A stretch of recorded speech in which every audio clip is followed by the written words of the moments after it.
everybody, welcome back to my YouTube channel and welcome back to another Spooky Sunday video. So in today's video we are going to be reading stories about people's unexplainable childhood memories. So we all know that children are creepy as fuck, especially when it comes to ghosts and shit. So I can just imagine that these stories are going to be terrifying. Can you hear my belly rumbling? I am hungry, but it's okay. So let's get straight into it and I hope you will like it. As always, the source will be linked in the description. Okay, so this says deja vu all over again. When I was about 4 or 5, I was in the foyer by my front door when I saw my father come in the house, put down his briefcase and then walk to my mother and give her a kiss on the cheek. Then the front door opened again. It was my father again. I looked next to me where I had seen him put his briefcase. It was gone. I looked back at him scared and said, "You just did that." I have never hallucinated in more than 25 years since this happened, and nothing like it has ever happened since. Sounds a little bit like the glitch in the Matrix. You guys know about my glitch in the Matrix videos. I have a little bit of an interest in that sort of stuff, but it sounds like it could be a glitch in the Matrix. Do you not agree? Or alternate reality? Oh, it's creepy. Okay, this one says The Visitor. I knew there was going to be some sort of ghost one in here. I just knew it. Anyway, it says, I don't believe in the supernatural today, but I used to. So there I was, a 7-year-old kid in rural Utah. I was staying the night at my grandparents' house on the main street. I didn't want to sleep, so around midnight I went down into the basement. I took my Matchbox cars and played Night City with my glowing bear blocks. I had this little Metropolitus going on when my great uncle came down to play with me. Should I mention my great uncle died when I was 2? Well, he did. Anyway, my great uncle and I played Night City for a good hour. I remember it like it was yesterday. He drove the Lincoln because that was his favourite car. Anyway, it got late and he had to leave so he wouldn't miss his train. He left and I went to sleep. The next morning I asked when uncle was coming back to play again. My grandparents were slightly offended that I brought it up. They hadn't seen him since before I was born and wanted nothing to do with him. He was the black sheep of the family. I said he and I played cars and showed them the car that he drove in our city. They were uncomfortable with this and chalked it up to my imagination. I never met my uncle. He passed when I was 2. Over the years since then, I have learned that he drove both a train for the Union Pacific and a Lincoln Mark 7.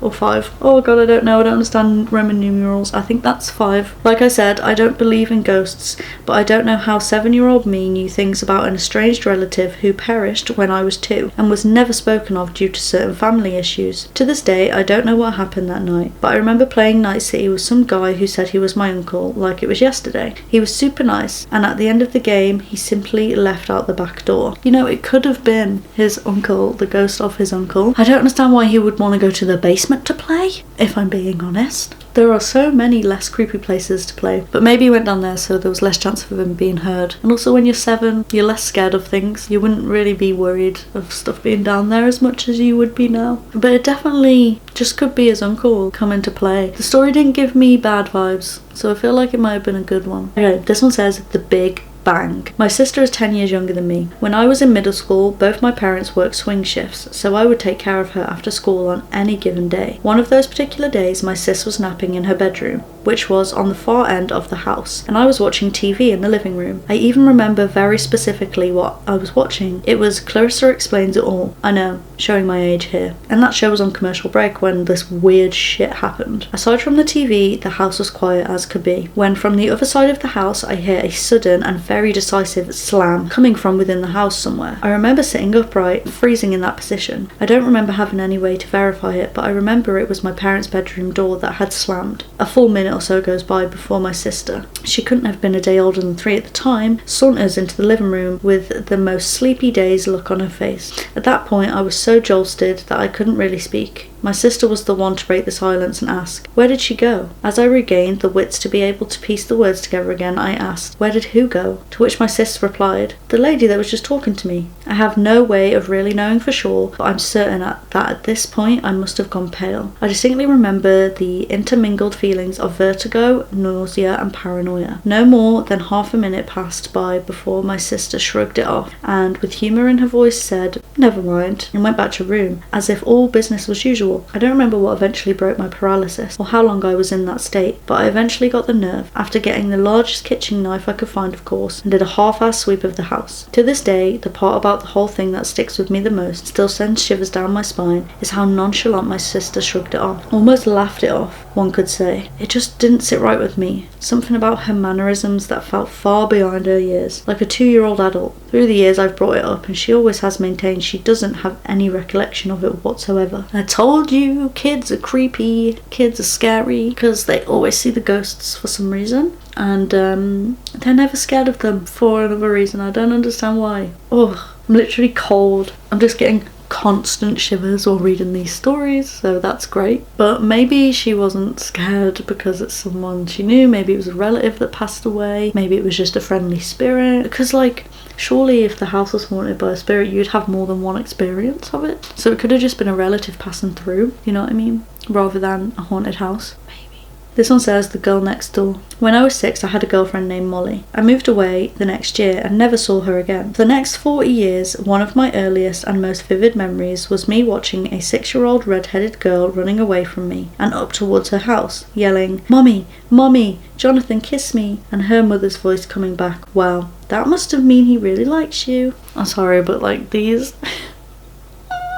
I was cringing reading it out a bit, I'm sorry. Anyway, a few years ago I'd had a little sangria and decided to see if Molly was on Facebook. I know. There she was. Right name, right age, right hometown, lovely red hair. I private messaged her asking if she was the right red-headed girl. She wrote back that she was definitely the right Molly and was happy to hear from me, but she'd only started dyeing her hair red after college. Memories a trip, man. So I'm confused. Did she just not have red hair as a kid and you thought that she did? Or what? I'm just a little bit confused by that story. I think what he's saying is it is her, but she didn't always have red hair. I don't know. That's kind of what I'm getting from it. Okay, this one says hit and run. I'm like 95% sure I sort of got hit by a car when crossing the street with my mom. There was a red light and we didn't cross at the crosswalk. A car inched forward and I remember falling onto the hood, but I was fine. I used to literally get flashbacks for years, but my mom swears it never happened. I think she's lying. What if it's actually a past life? Like, what if that happened in your past life, so it feels like that really happened, but actually it didn't happen in this one? Or what if it's an alternate reality and it happened to you in a different reality, and it's that deja vu feeling where something's happened but you can't really remember it actually happening?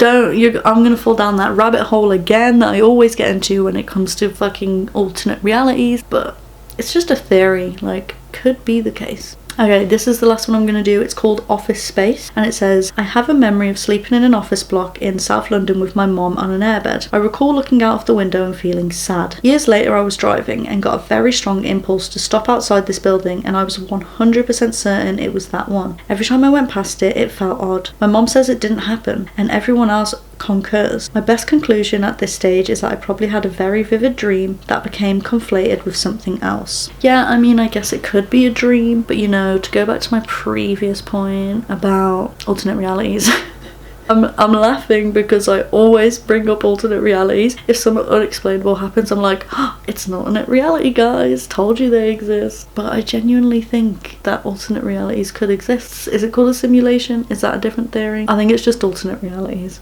Different universes, different realities, multiple versions of you going through something, and then your yous get confused and all your memories get entangled. Just a fairy. Just a fairy. Anyway, I'm gonna end today's video here. I hope you guys liked it. If you did, please remember to smash a massive thumbs up. Remember to subscribe, and until next time, I'll see you all soon.